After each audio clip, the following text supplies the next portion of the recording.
Colletti-Youmans here. I'm going to talk to you about programming for a group class as I drive to my next client.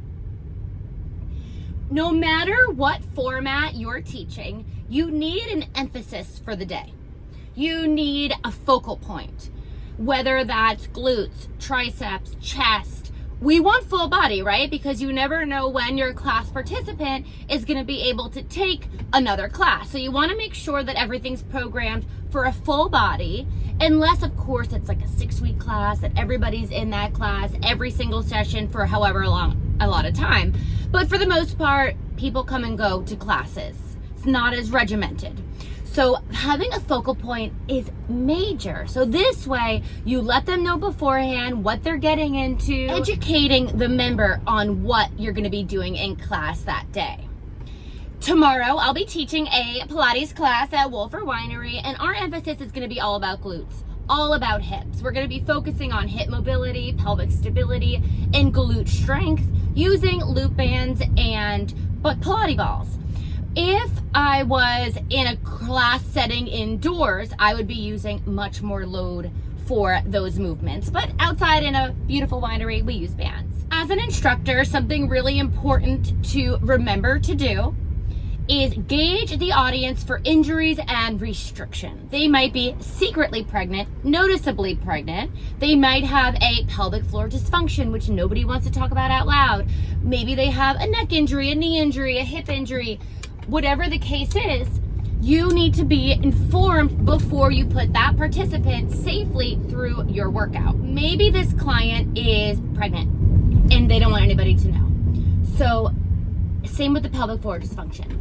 You want to say, well, everybody's setting up, getting their water, whatever the case, getting their towels, getting their equipment organized, setting up. Say, hey, while you're setting up today, if you have any injuries, restrictions, or anything you need me to know about, come talk to me privately while we're setting up class. This invites that participant to feel comfortable about not announcing it to the whole room that something's going on and that you're there to help them and give them modifications. If somebody comes into class and they don't say anything, it's better to be as open and caring as you can as the instructor and inviting, so they tell you these things. They're going to get a better class. You're going to have a better connection with that client, and whatever the injury or restriction is, they're going to be moving safer through their class. Another smart tip when programming for a group class is using time instead of reps. Pilates uses reps, right? A lot of things uses reps, but if you're using time, if somebody on one side of the room already started and the person on the other side of the room is not set up yet, this way the person who starts right away is going to get the same amount of reps on the other side. Say you said 10 reps, but then you started counting when that second person started, that first person's going to be out of whack.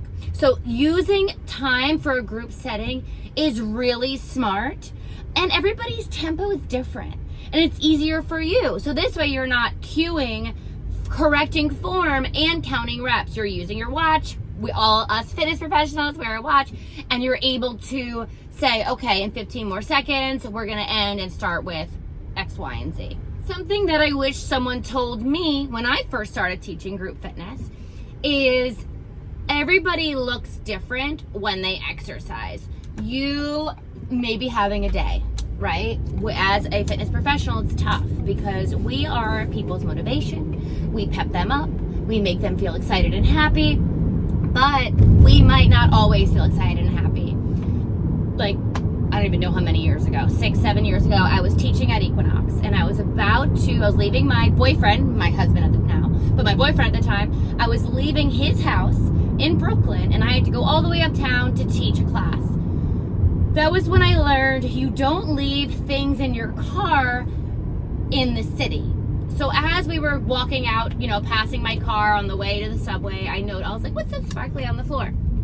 My car was broken into, and the first Christmas present I would have ever bought him was stolen. I had to then go uptown and teach a class pretending that I wasn't completely heartbroken and that I didn't have a wide open car in the city or in Brooklyn. So you have to be able to put on a poker face when you teach because you are the professional. No matter what is happening in your life, We don't mention we're hungover. We don't mention we're tired. Maybe you say that to one of your regulars, somebody you really have rapport with. But we don't say that out loud to the whole class, especially if you're on a mic. I'm very against over speaking about your personal life on a microphone. That is your persona. That is, you talk differently on the mic. With that said, someone in your class might be going through some sort of heartache or discomfort. So if they're giving you a dirty look, if they're not engaging in your joke, know what's going on in their head is not what's going on in your head, okay? Make sure to continue your class even if somebody is giving you the stink eye, okay? Other people are there for your motivation and your happiness, and I wish somebody had told me that when I first started teaching group fitness. It could be tough. I'm in the Hamptons, so you get some looks sometimes, but that doesn't mean they didn't just get into a fight with their husband. They weren't arguing in traffic with landscapers before coming in. So do your best to not show your emotion and to not let somebody else's dictate how your class is going to go. So what did we learn today? Always have a focus within your group fitness class. Always have a knowledge of what injuries they have, what restrictions they may have. Also, have your fitness poker face. Always remember to be the motivation for what everybody in class is there for you to pick them up and motivate them.